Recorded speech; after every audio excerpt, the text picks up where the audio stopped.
I don't know if you saw the title of the show for tonight, but the title is "The Purpose of Marriage is not to be happy, but to be married." And that, I believe, has come from a devotee named Archana Siddhi. And this is from a talk, or I believe a talk by Giriraj Swami, and I'll read where I got that.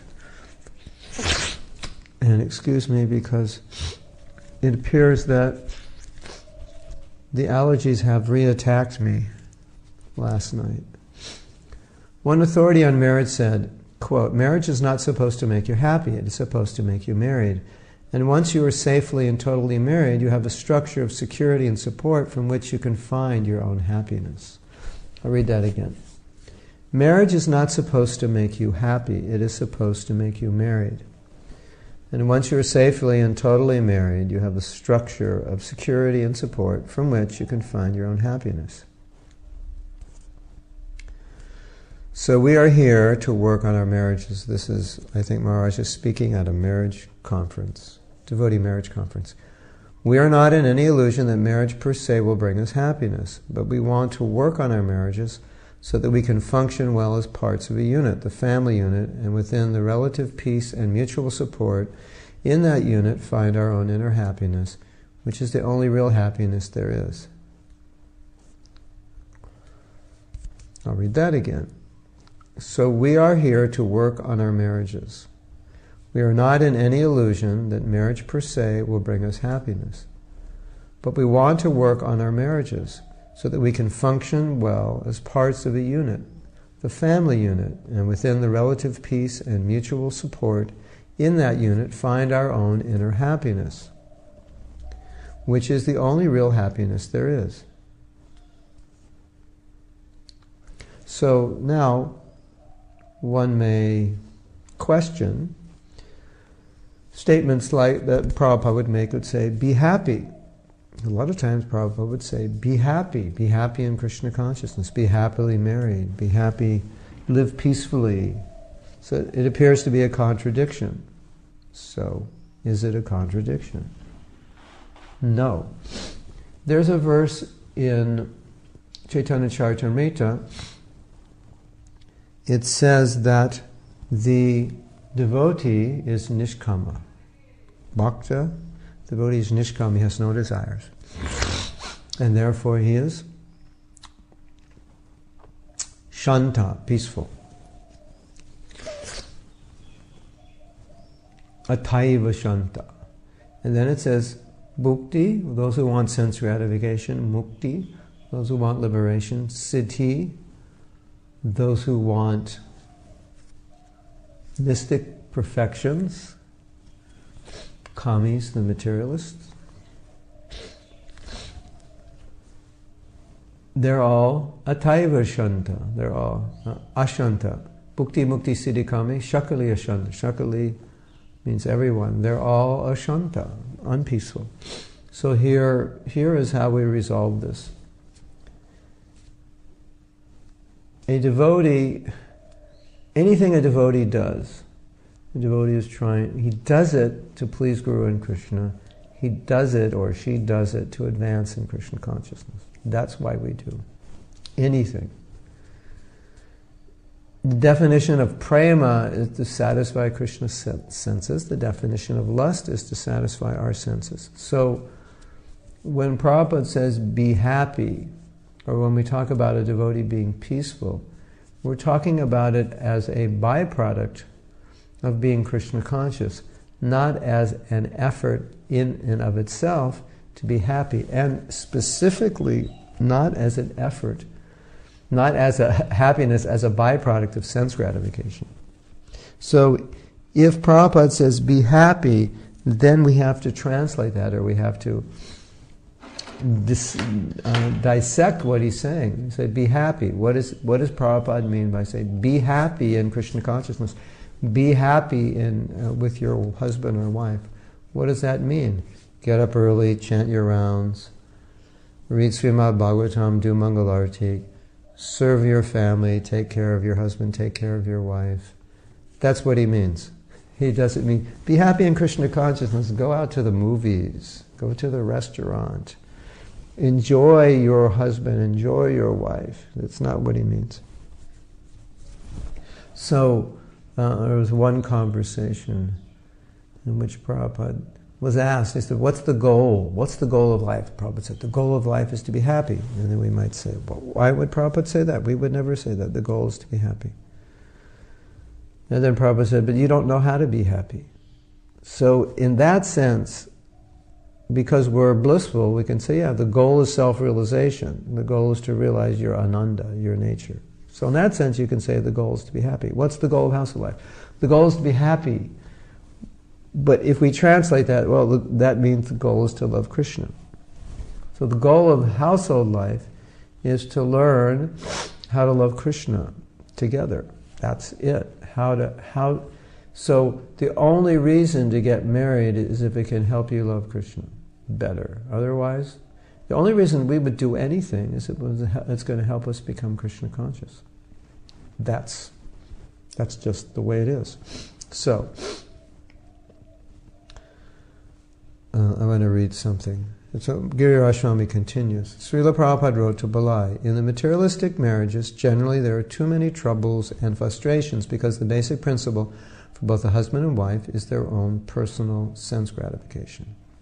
Therefore, there is an inevitable conflict and divorce petition. But in a Krishna-conscious marriage, the basic principle is both husband and wife to serve Krishna nicely and to help the partner advance in spiritual life. In this way, both the husband and wife are true benefactors for one another, and there is no question of any serious conflicts or separation. So, here Prabhupada is giving like what we call the Mahabhakya. The Vakya means the great. Vakya means words, but Mahavakya would be like the great words, the great instruction, the essential. When you say great instruction, you mean like, you give a lecture, you give a talk, but what is the essence? What is the Mahabhakya? The great words that kind of sum everything up, the secret that everything else is resting on. So here's the Mahavakya. I'll read it again. In a Krishna-conscious marriage, the basic principle for both husband and wife is to serve Krishna nicely and to help the partner advance in spiritual life. That's the Mahavakya. Serve Krishna and help one another. This way, both the husband and wife are true benefactors for one another, and there's no question of any serious conflict or separation. Very nice. The husband and wife are true benefactors of one another. So what's Prabhupada saying? I'll explain it a little bit based on my experience. How strong is the desire to enjoy the senses? Very strong. So when one gets married, often what happens, unfortunately, is that desire gets aggravated. Because now one is in the association of another person who, quote unquote, can satisfy those desires, perhaps in your mind thinking they can satisfy those desires better than anybody else. So now you're married and you're living with this person, and you're hoping that your sense gratification can now be fully satisfied by this person. Of course, we read in Bhagavad Gita that senses can never be satisfied. So, that's a false assumption. And unfortunately, if we base a relationship on this false assumption, then what happens is that that person cannot perfectly satisfy your senses, and then when you realize they can't, but you think they're supposed to and they can, and there's something wrong with them, then you become frustrated. And in some cases, you want to find that other person who can satisfy your senses, because this one can't. So there must be something wrong with this person.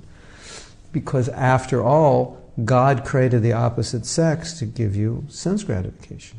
I mean, the highest forms of sense gratification, what the whole world evolves around, is the attraction to the opposite sex. So now, when you get married, you're with this highest principle of sense gratification. So obviously, the tendency to want to enjoy sense gratification through the agency of that other person giving it to you is very high, even for devotees. Now, you might say, but Prabhu, we're devotees. There's a conversation with Prabhupada, and he's talking about Varna and Ashram, and so often Prabhupada says that we are above Varna and Ashram, Brahman, Kshatriya, Vaishya, Shudra. We're not Brahmins or Vaishyas or Kshatriyas or Shudras. And we're really not, we don't identify as Brahmacharis, Grihastas, Vanaprasthas, or Sannyas, because those are bodily identifications. I may be a Brahmachari in that ashram, but I'm spirit soul. I may be engaged as a Brahmin, but I'm spirit soul. So, we are transcendental. And then there was a conversation in which Prabhupada was talking about establishing Varnashram. And someone is saying, but aren't we transcendental, or it's not for devotees? And Prabhupada said, no, because we're trying to become devotees. So if we are perfectly devotees, if we are devotee in the true sense, then we would be transcendental. But Prabhupada's saying, no, we need it because we're not transcendental entirely. So then you might say, so that's how I'm explaining this point. Well, when you get married, but you're both devotees, and why would you see your wife as an object of sense gratification? Because we're not yet transcendental. So that tendency is there. Here is my wife, here is my husband. And if there is the entering of the marriage thinking, this person will satisfy my senses, they'll give me sense gratification, and that sense gratification will make me happy, you're going to be quite surprised to find out it doesn't work that way. It never has worked that way in the history of the universe. Don't think it's going to work that way for you. And Krishna has kindly told us it doesn't work that way. But we are very dull, and we are very conditioned, and we have a difficult time understanding that I'm not with this person, so this person can satisfy my senses. Now, let me rephrase that, satisfy my sense gratification. That's what I mean. I'm not with this person so I can enjoy sense gratification. Now, satisfying the senses and enjoying sense gratification, I want to distinguish the two, because there is a difference. Because sense gratification, when we talk about material sense gratification, it doesn't satisfy the senses, but it disturbs the senses because it makes us want to enjoy whatever we're trying to enjoy. It makes us want to enjoy it more. And we all have that experience, that even though we're frustrated with doing something, we'll do it again, thinking if I do it this way, slightly tweak it, then it'll make me happy.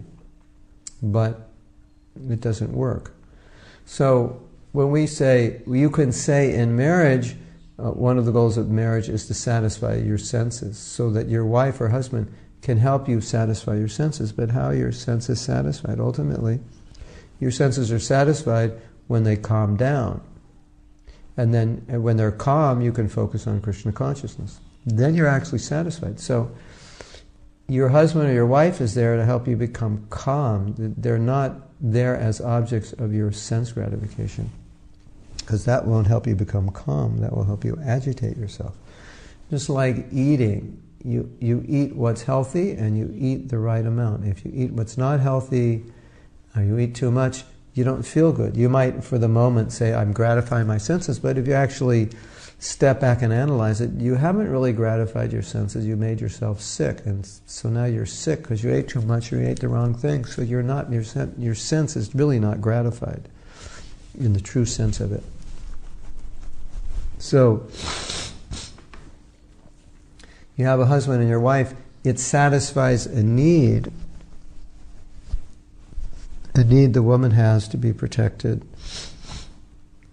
to have a husband to guide her and so forth.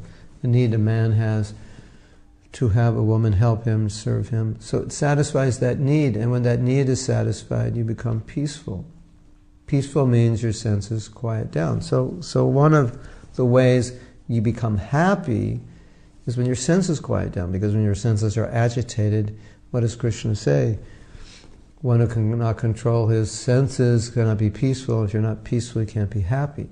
Second chapter of Bhagavad Gita. One who's neither transcendental consciousness can neither have what? Cannot have peace. Without peace, there's no happiness. So when a devotee talks about peace, I want to be peaceful, again, he's not talking about sense gratification. Oh, I just want to chant to be peaceful. Then if my goal of chanting is to be peaceful, then that's a material desire.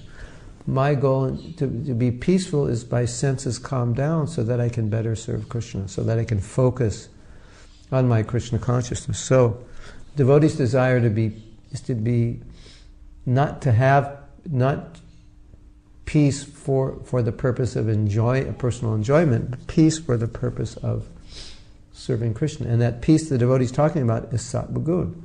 So now, everything that we do in Krishna consciousness is meant to raise us to sattva gun. That's the whole point. So therefore, you could say, whatever we do in Krishna consciousness, the goal is not sattva gun, but everything we do raises us, or should be done in sattva gun, or should raise us, if we're in lower modes, to sattva gun, and then from there to the transcendental position. So the purpose of marriage is not to be not to degrade into passion or ignorance. Well, maybe you're in passion, then you'll degrade in ignorance, but to upgrade into sattva gun.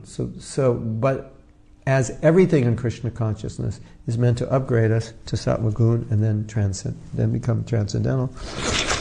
So grihastha life is also meant to do the same thing. So if you enter it thinking, oh, I will enjoy this person, you're already entering it in the mode of passion. And if you try to enjoy that person, it'll take you into the mode of ignorance, because it'll be frustrated. And that's where frustration happens, in ignorance.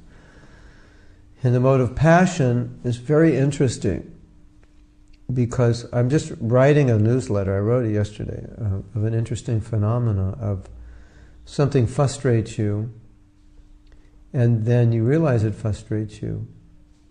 But because you have this emptiness inside, the very thing that frustrates you, you go and you tell yourself it frustrates you, and you tell yourself, I don't want to do this. But you're so empty inside, you go for the very thing that frustrated you, to find satisfaction, to fill your emptiness. So, emptiness can only be filled in Krishna consciousness. But there is some emptiness within us, due to our conditioned nature, that is filled within grihastha ashram. But it's not sense gratification. It's not that kind of emptiness. It's you could say, the emptiness or the need for partnership or relationship with the opposite sex. So if the relationship is good, it fills that need in a way in which you're satisfied, but it doesn't fill it in a way of sense gratification. Then you might say, but Prabhu, but in household life, you eat nice prasadam, you have your own place, etc., etc. Isn't that sense gratification? Well, maybe it's more sense gratification than the brahmachari has. Maybe the brahmachari lives 4 people in a room, and you have 4 rooms and only 2 people. So you have more sense gratification. But that's true in a sense, but the point is that you have more facility, you have more comforts, but it's not that it's there for your sense gratification. All right, maybe your prasadam's a little nicer than when they get in the temple, but the goal of life is not to eat nice prasadam. So it's a little nicer, but it's not like you spend all day making nice prasadam. That's not the point. It's an upgrade. So now you're a little more comfortable, but it's not that the goal. The goal is just to be comfortable. For what reason? So you can be peaceful to serve Krishna. The goal is not to be comfortable for sense gratification. Because as Giriraj Swami is saying, or quoting this other devotee, is saying that to think that the other person will make you happy is an illusion. But to think that the other person can help you establish sanity and peacefulness so that you can better serve Krishna, and that way you'll be happy, that's the correct understanding. Now, it goes a little deeper than that, because in Krishna consciousness we understand that it's through service that we are servants, that's our nature, and it's only by engaging in that nature that we become happy. But somehow or other, when people get married, they forget that. They often forget that because, as I was saying earlier, that the desire to enjoy is so strong, and the central object of enjoyment is the opposite sex. And so when we get married, sometimes that relationship actually aggravates that desire to enjoy, and then that illusion that this person's going to make me happy and this person exists to satisfy my senses becomes very, very strong. And then somehow or other, we don't want to become the servant, or we forget that we're the servant. So now I have a nice verse that you'll all like. All the ladies are going to cry when they hear this verse. They're all going to go, oh. Now, they're purposely not going to do that because they said they're going to do it. Anyway, this is a verse from the Samaveda Brahmana, and it goes, Yare tat hridayam tava, tadastu hridayam mama, tadidam hridayam mama, tadastu hridayam tava. What is your heart? Let that be my heart.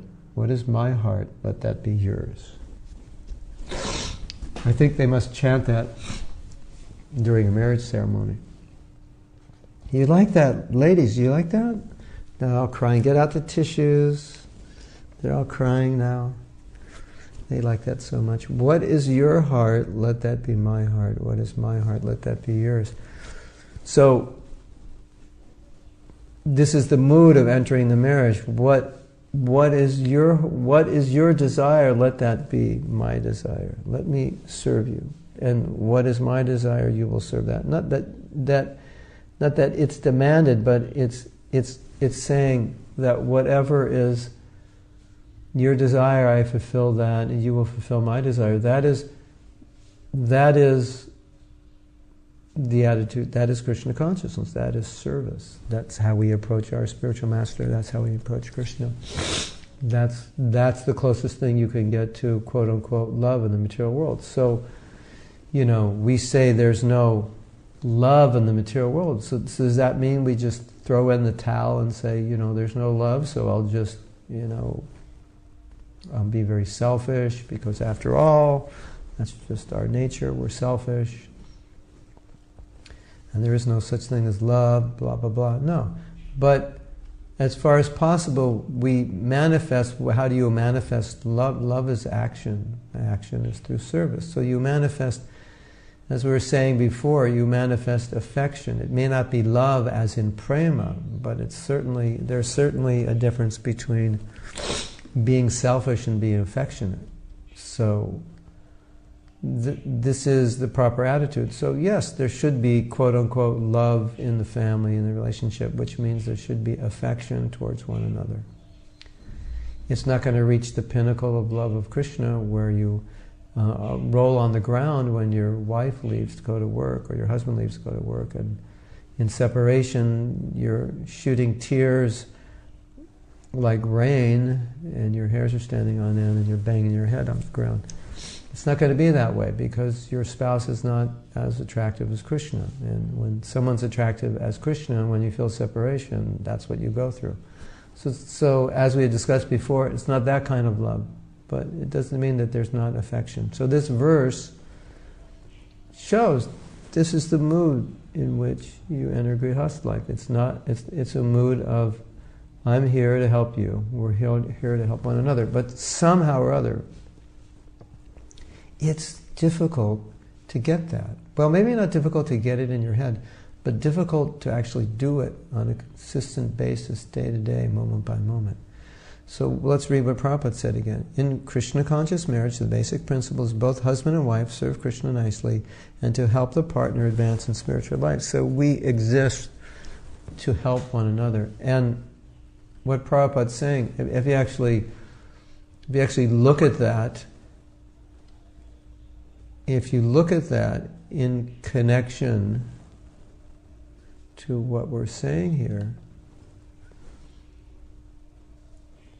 purpose of marriage is to help, basic principles, help one another advance in spiritual life. Then, if you're in that consciousness, it kind of dissipates that other tendency, the conditioned tendency, which is to see my wife or see my husband as an object of sense gratification. So Prabhupada says before, here's the problem. In materialistic marriages, generally there are too many troubles and frustrations because the basic principle for both husband and wife is their own personal sense gratification. That's why I'm saying this is the Mahavakya. It is so simple. We're thinking, oh, Mahatma, I already know this. This is ABCs. I learned this the first day I came to the temple. But my point is, we actually, if you look at what goes on in Grihastha life, often, then you could say, well, actually, we didn't learn this. If we learned this, why are there so many divorces?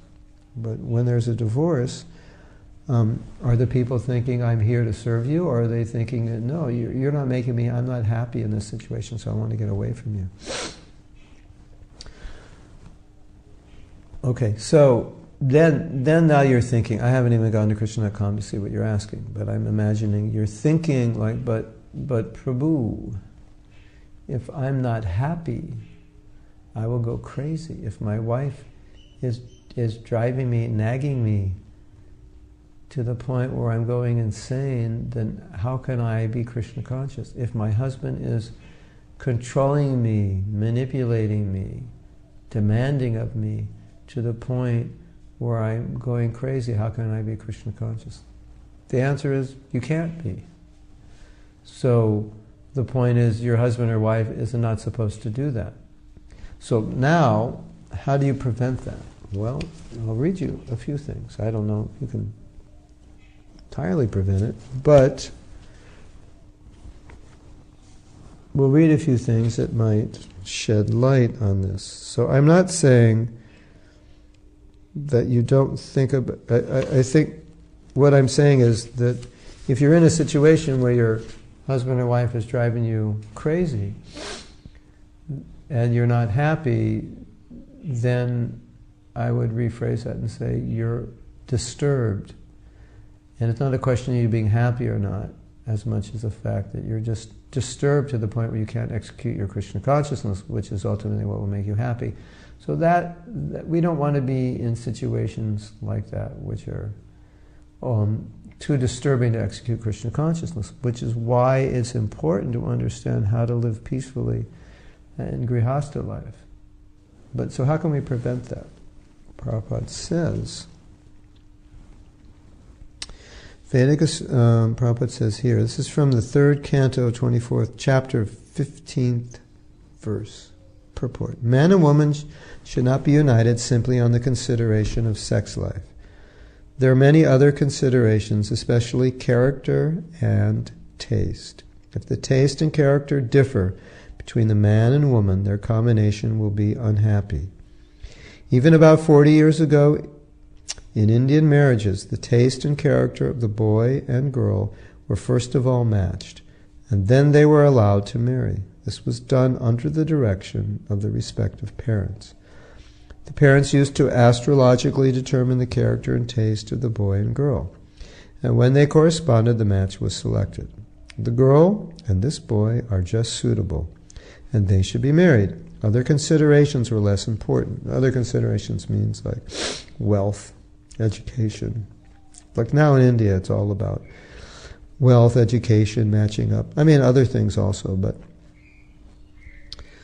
those were not the considerations. The taste and character, they're the same varna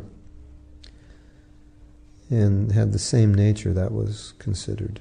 My wife and I may have the same characters, taste and nature, but different family background, different economic background, different educational background. The same system was also advised in the beginning of creation by Brahma. Your daughters should be handed over to rishis according to taste and character. So, taste and character is the buzzword here in this purport, probably from the verse. I think Prabhupada's quoting the verse. Your daughters should be handed over to the rishis according to taste and character. And from the same purport. Before marrying, one should select a wife of like disposition and not be enamored by so-called beauty or other attractive features for sense gratification. So, what does this mean here? Well, again, Prabhupada makes the point, it's not about sense gratification. Oh, this woman's very beautiful, but this guy has big muscles. I like his muscles. Maybe I should marry him. Or this girl, she's got such beautiful blue eyes. I've never met anyone with such beautiful blue eyes. I think I want to marry her. No, this girl, I just like, she does kirtan, it just drives me nutty. I'd want to marry her. Or this guy, he gives such nice classes. I want to marry him. So these are not the considerations. It's not, and you might say, well, he gives nice class. It's not what Prabhupada's saying here, enamored by so-called beauty. It might be. It might be an attractive feature that adds to the package. Maybe the same person who gave the same good class, if he was only 4 feet tall and had pimples all over his face, you wouldn't want to marry him. So I'm sure it's not just a good class, it's probably the entire, it adds to the package. So we have to be honest about this. Sorry to be so honest. I hope you're having a good laugh here, but it's true.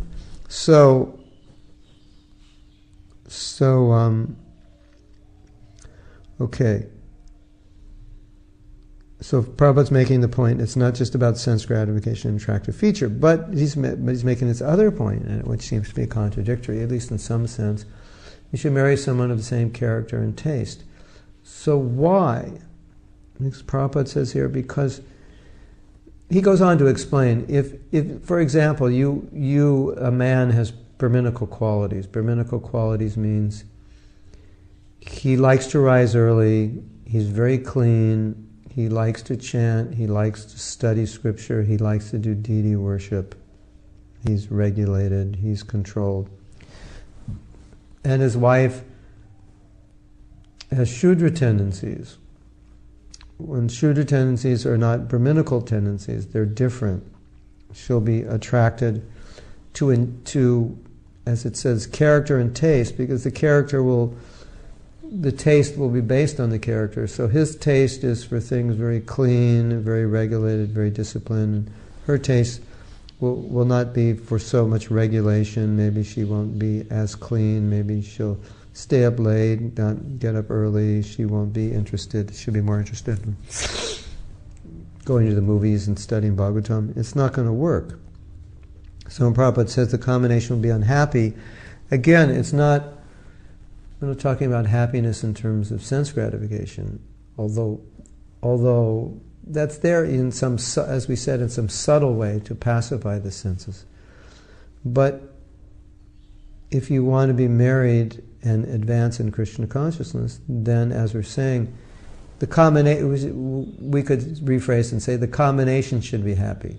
The combination is not the combination of sense gratification, which then will make you happy, but the combination will make you happy because the combination is conducive to Krishna consciousness.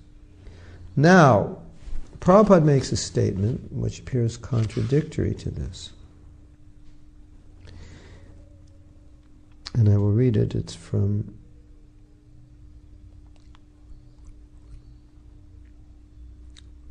I'll read something before this. This is from the 6th canto, 22nd chapter, 26th verse. Vedic astrology reveals whether one has been born in the Vipra Varna, Kshatriya Varna, Vaishya Varna, or Shudra Varna, according to the 3 qualities of material nature. This must be examined because a marriage between a boy of the Vipra Varna and a girl of the Shudra Varna is incompatible. Married life would be miserable for both husband and wife. Consequently, a boy should marry a girl of the same category. So sometimes we do astrological reading just to see that if the husband is extremely Brahminical and the wife is just totally a Vaishya, then even though she's a devotee, it might be difficult. And you say, but Prabhu, they're devotees. So aren't we transcendental? And Prabhupada says, of course, this is trigunya, material calculation, according to the Vedas. But if the boy and girl are devotees, there need be no such considerations. The devotee is transcendental, and therefore, in a marriage between devotees, the boy and girl form a very happy connection. So, appears to be a contradiction. So what do? Do we do astrology to find compatibility? Or is it that because we're devotees, we don't have to worry about it? Well, as I've often said, anytime we read anything that says, but a devotee doesn't need to do this, or a devotee doesn't have this problem, or a devotee is transcendental, or a devotee, by chanting the holy name, acts in this way, or these results come. What we have to understand is that means you're acting on a very high platform of Krishna consciousness. So yes, if the wife is very advanced and the husband is very advanced, then they're both living in Sattva Gun, so then it doesn't matter whether they're born with that nature, because they acquire that nature through their devotional service. So living on that high level of devotional service, there's natural compatibility. However, we are not always living on that high nature, high status, and even if we are living on that high status, sometimes our natures may still you're living on this status. Okay, we're doing devotional service, we're in the mode of goodness, but we also may have natures which make it more difficult for us to get along and work together. And if those natures predominate the relationship, then the relationship can be frustrated or become miserable and unhappy. So often it's recommended, or often devotees do, consult astrologers to find out their natures, to be clear about their natures, to make certain that this combination is not going to be disastrous. Sometimes you'll look at the combination between husband and wife and say, it's okay. So because they're devotees and they do devotional service, so it's okay, so it's going to work.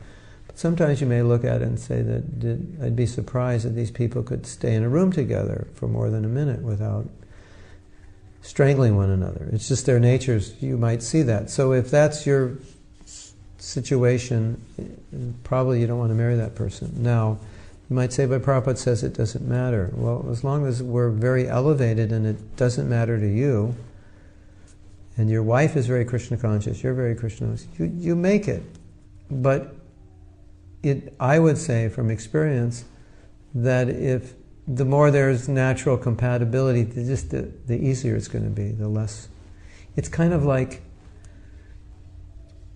you're asked to do a service, and you have a natural skill and desire to do that service. Or you're asked to do a service where you don't like it, and you're not really good at it. So you could do that service, you're going to have to develop the skills. It's just going to be harder. It's not natural. It doesn't come natural to you. So yes, you can do it, but it's just a little harder. So it's like that, you can make marriages work out. It just, you know in your own experience, just dealing with the same sex, you're working with somebody, and some people you work with, you just get along really well. It's like you don't really have to do much to get along. It's just you see things eye to eye, you're in the same wavelength and so forth. But sometimes you're working with other people and they're just, you say one thing and they say another thing, and you see that you're not always on the same wavelength, and then so you have to talk, you have to work things out, you have to compromise, and it's not so smooth all the time. Whereas with other people, it's just, you say something, you go, yeah, I totally agree, it's exactly what I think, and so it's kind of like you like to eat sprouts and your wife likes to eat candy. You're into like raw foods, you're into exercise and yoga, and your wife's kind of like, just get me up like 7:30 and give me some chocolate candy for breakfast. It's just going to be harder. You're not really seeing things eye to eye. So you say, no, but if we're devotees, we should both want to get up early, Yes, yes, yes. But as you progress in devotional service, your nature does affect you. And it's so your husband's nature, your wife's nature, it's not just that you're transcending it completely. It does manifest in the relationship. So even though service predominates, even though Krishna consciousness predominates, your nature of your husband or your wife, it still exists. Maybe your husband's very soft, very gentle, very mellow, doesn't get upset about things, is not very passionate. And maybe you're totally like, why didn't you do that? Why did you allow that to happen? You're like Mrs. Passion personified. You're like on top of every detail. You don't let anybody take advantage of you. You don't let anything get by you. It's like you're so different. It's better you're with somebody who's more like you if you can find that person, because you're naturally, you'll be on the same wavelength. So let's get up and go to Mangalarti. Nah, let's go out and make money. I'd rather just go make money. You're like a Vaishya to the core. It's like, yeah, we'll go to the temple, but can we leave early? Because I have this idea to start this new business. So you see what I'm saying. So that's an important factor. And you might say, well, how do you know? Well, there's premarital. If you go to Grass Division Team, I think they have premarital questions you can download. So you can look at these and it helps you and your spouse understand what your goals and desires are, but it also helps you see what you're like, and then you just observe these things. Like here's the problem. When a man is attracted to a woman's attracted to a man, and they feel good about being together, then what often happens is they don't really notice the faults in the other person. Not that you should go around, when you're engaged or thinking to be engaged, you should go around looking for their faults, but you should look and see, observe the nature of this person and start to think, is this the kind of person I could hang out with the rest of my life?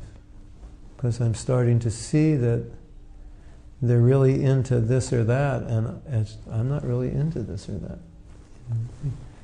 They really like rap music. They're like all the time listening to rap. Well, they say, well, it's Krishna conscious, Prabhu, but the vibration of that rap is just, it doesn't go with me. I like mellow kirtans. I like yoga music. And I like, relaxing and stretching, and they're like doing all this rap. And,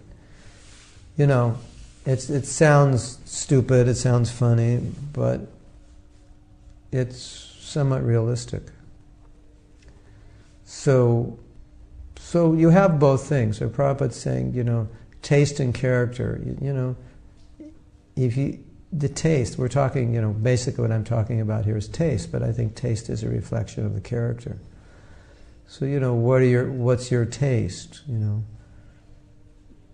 Your wife wants to live on a farm and grow vegetables, and you want to live in New York City and work on Wall Street and make a lot of money. You're going to have a tough time.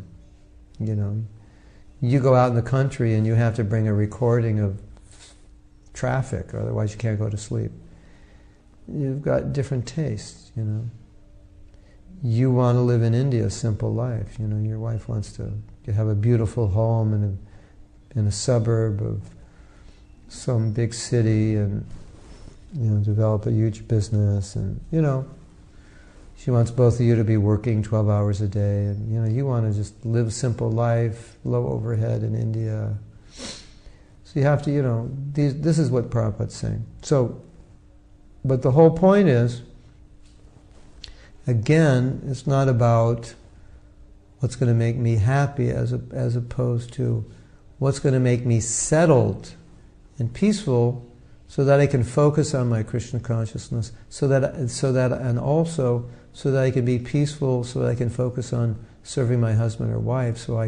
Because you see, a big problem is if you and your wife, you and your husband, if your natures are so different, it's possible or likely you could resent them for having that nature, because it's always in conflict with what you want to do. So let's say you're the one who want to live in the country, and your husband's like, no, we're living in Manhattan, and I'm working for Citibank, and he's gone like 14 hours a day, and he comes home burned out, and he doesn't even have time to chant his rounds, and you're just suffering.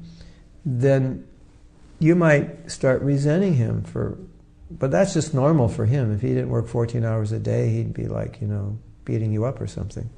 That's just normal for him. But you might start resenting him for that. But that's just his nature, So then if there's this resentment, and it's hard to be in this mood of, I just want to serve him, make him happy, because he's making me miserable now. Because I'm living, in this horrible city, and I never see him, and I'm alone with the kids all day, and it's so expensive to live here. And buy an apple costs you $1.50, and plus it costs you $4 just to take the subway to get to the place to buy the apple, and $4 back, so the apple cost me $9, and like that. So $10 maybe for one apple. Oh, I just went to the store in Mayapur yesterday, and I bought a packet of turmeric, and I bought hing, and I bought a packet of cumin, and a packet of cumin powder, and a packet of kalonji, and I think we bought some coriander or something else, and it cost 100 rupees, which is $1.80. So the wife might be thinking, that's more my speed, that's what I like. So now she's feeling all kinds of resentment towards her husband for making her live this lifestyle, and she's really having a hard time being a selfless servant and supporting him, because the lifestyle is causing her anxiety. So those are some issues around compatibility, and how we understand that we want to be happy in Grihastha life. But how we become happy is by creating an environment in which we can peacefully execute Krishna consciousness, not an environment in which we can enjoy our partner. So I think that's clear. Now I'm going to go to Krishna.com and see if everyone's still awake. Okay. Antonio says, I have a question. Yeah, Alejandra, this is very funny. Marina, it's very funny, because the truth is funny. And as you know from listening to me, I'm not one who shies away from speaking what's true. Especially if it's funny, then we can laugh at it. Okay. Marina can't stop laughing because she's not married. She's remembering how bad it was, right? And she's laughing because she's so happy. And if you talk to her, she's going to tell you, don't get married. It's terrible. You don't want to do it. You're happy now. Okay, Antonia says, I have a question. How can one overcome infatuation in order to see more clearly the other person's nature objectively? Infatuation has its foundations in, number one, our own strong desire to enjoy material life, which is centered on our desire to enjoy sense gratification, and one of the top forms of sense gratification is the form of the opposite sex. Sometimes, okay, so now Antonio goes, okay, I know that, but still, that doesn't necessarily overcome the infatuation. Well,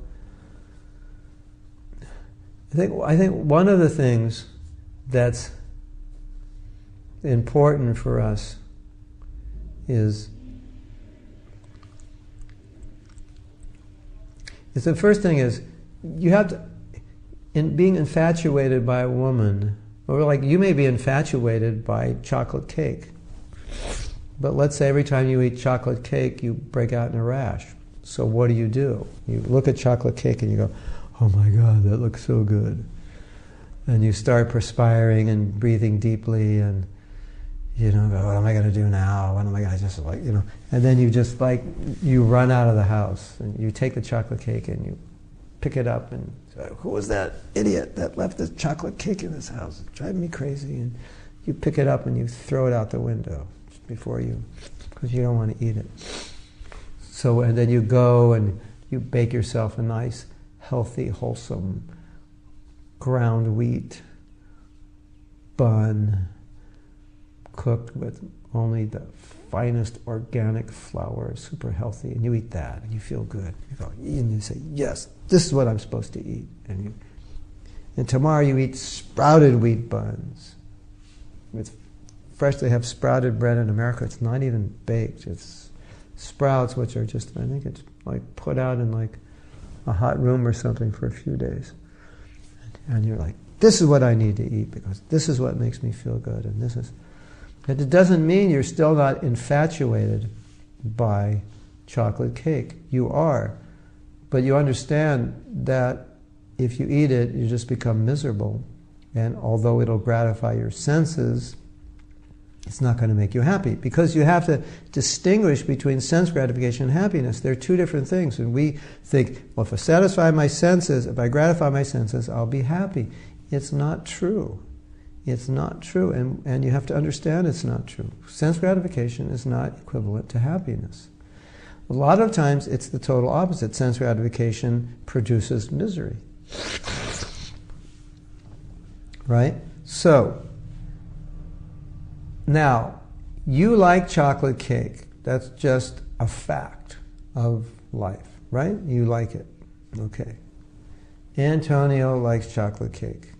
When he sees chocolate cake, he goes crazy. What does Antonio do? He just has to tolerate it. It's just a reality. He likes chocolate cake.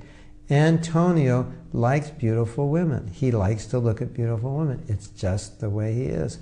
What does he have to do?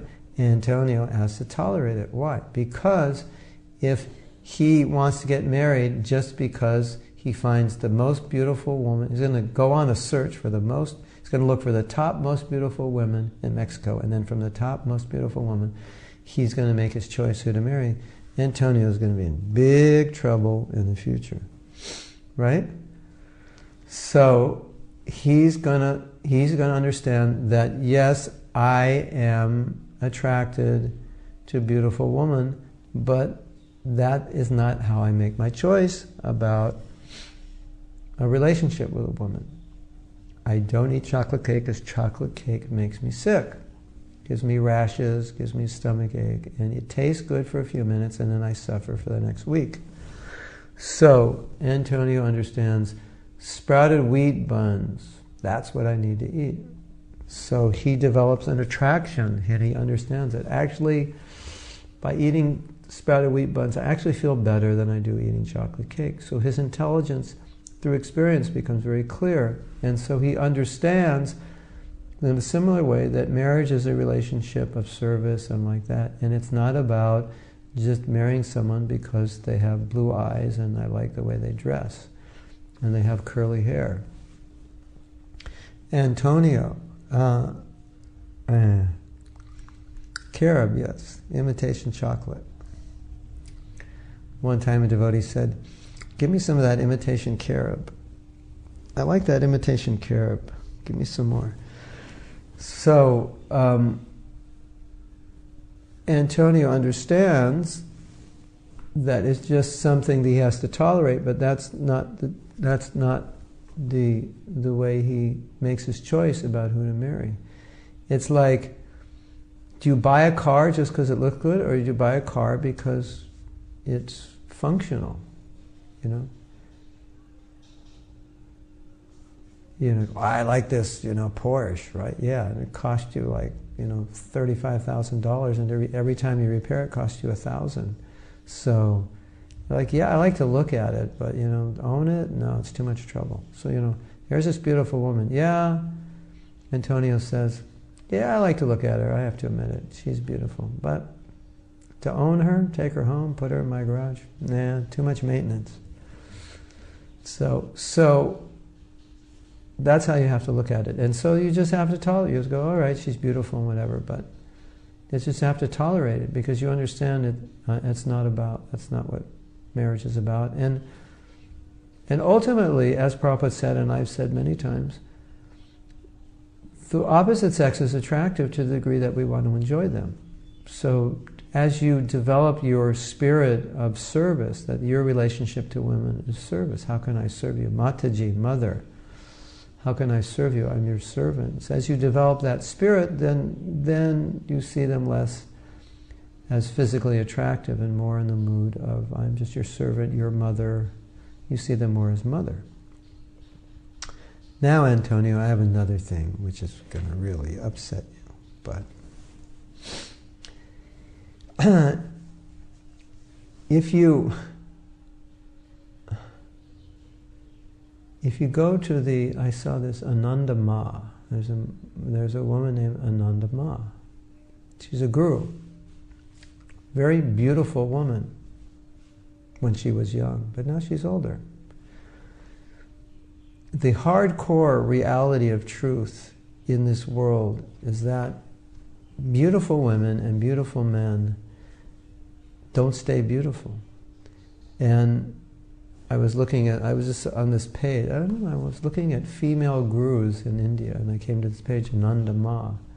And it's just like, there's a picture of her when she's in her 30s, like really beautiful woman. And then now, and I don't know if she's alive, and there's a picture of her later in her 60s or 70s. The body changes. It's, that's our philosophy, it's a different body. So that beautiful woman's body, that one that you quote unquote fell in love with, that woman's not going to have that same body 30 years from now. We have all these DVDs of Prabhupada. It's called Following Prabhupada, and we watch them a lot. And we're watching them, and my wife and daughter is like, "Who's that? Who's that? Who's that?" And I go, "That's Jayapataka Maharaj." And my daughter's like, "No way, that's not him. That can't be him." It's 40 years ago. I say, Braja, people change in 40 years. It's just, the body completely changes. There's another devotee. I go, "That's so and so." "No way, that's not so and so," because so and so now, his body, he almost weighs twice what he did when he was 20. It's just the way people get older, their bodies get bigger. I don't know how it works. I mean, I don't have that kind of body, but most people, I have godbrothers who weigh 180, 200 pounds, and they say, when I was a brahmachari, I weighed 120 pounds. And I say, I don't believe them. They say, it's true, I did. So bodies just grow, they change. So, Antonio, that beautiful, beautiful woman that you're so infatuated with, 20, 15 years, the body's going to be different. 20, 25 years is going to be a lot different. In 40 years, if you show up 40 years later and she walks down the street, number one, you won't recognize her. Number two, even if you did, you wouldn't be infatuated. So, you have to understand that relationships between the sexes it's not about goo goo, goo goo, gaga, goo goo. Because if it is, then you're going to forget everything about Krishna consciousness. And so you don't want a partner who causes you to forget about Krishna consciousness. So if you're infatuated by the beauty of another woman, then you should know for sure she should be on the top of your list of the person not to marry. Because you want a woman who helps you remember Krishna, and if you're infatuated, she helps you forget Krishna. Yes? Yes. Why is this so funny? It's just true. It's all true. The truth is funny. So, but it's true. I'm just speaking the truth. I'm not trying to be funny, of course. How can I not be funny? It's my nature to be funny. But it's just true. So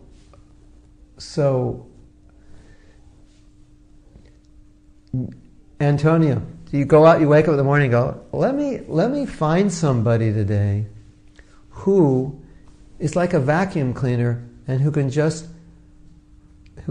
like zap out my Krishna consciousness. That's the person I want to hang out with today. No, you think, I want to get the association of an advanced devotee who can help me, by whose association I'll think of Krishna. So similarly, when you see this woman who you're infatuated with, the one Mexican lady, and all of Mexico has blonde hair and blue eyes, you go, she's the one I've been looking for lifetimes. And you forget everything about Krishna consciousness when you look into her eyes. You should think, this is the last person in the universe I would ever want to hang out with, because I want to hang out with people who make me remember Krishna. So then you go to the temple and there's this very nice, chaste, humble,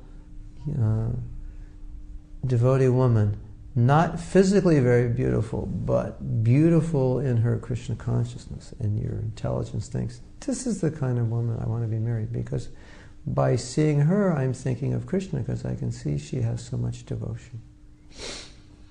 And then you marry her, you say, oh, will you marry me because you inspire me, I want to serve you. And then you live happily ever after, literally. Because if that person helps you become Krishna conscious, right? And you both become Krishna conscious, then you live happily ever after. You may not live happily ever after together, and after being together for 50 years, you may not want to live happily ever after together with that one, but you definitely live happily ever after in Goloka Vrindavan. So, the fairy tale of Krishna conscious marriage is actually true. If you marry the right woman and you become Krishna conscious, then you live happily ever after. You might end up taking sannyas, but still you both live happily ever after. It just may not be together. But, and even if you take sannyas, it's not because I'm taking sannyas because I can't stand my wife. It's just because you've come to the point where you know it's time to move on to bigger and better things. So, oh yes. So, now we used Antonio. But the word Antonio in this sense means every man, not just Antonio, I hope. I'm sure Antonio understands that. That Antonio represents every man. So, I will tell you something from personal realization, that you don't want to marry a woman, and women, you don't want to marry a man who excites your desire to enjoy materially. Now, men are not smart. That's what I've seen. Especially, they might be smart, but when they get around a beautiful woman, their intelligence gets glued up and it stops functioning, and it gets like clogged up with like super glue, and it's like, it just goes, and then all of a sudden they think, oh, I just want to be with this woman. I just want to touch her and look at her and kiss her and hug her. And then Prabhupada said in the Bhagavatam, when a man embraces his wife, he forgets everything about Krishna consciousness. So when a man sees a beautiful woman, his intelligence gets jammed up, and he just thinks, oh, I just want to be with her. I don't care if I'm Krishna conscious anymore. That's the power. That's the power that Bhagavatam says of the woman. So, you know, the thing is, a man doesn't want to be with a woman that he's so physically attracted to that it just inspires him to enjoy sense gratification. It's not what he wants. He wants to be with a woman who reminds him of Krishna, not reminds him of how much his senses are deprived of enjoyment, and how much she can give it to him, and how by just seeing her he just wants to enjoy. That's not the kind of woman you want to marry, or for women, it's not the kind of men you want to marry. You don't want to go to the temple and let me see what brahmachari looks just like Brad Pitt. That's the one I want. And when I find him, I'm just going to just maybe when it's time for prasadam, I'll just, see if I can get a little maha, just kind of, so Prabhuji, I've got some maha, would you like some? Hare Krishna. And wink at him and just try to melt him so he'll get the idea that I'm interested in him. No. That's not what it's about. It's about getting out of the material world. It's about becoming Krishna conscious. It's about being with a person who can help you become Krishna conscious or remind you of Krishna.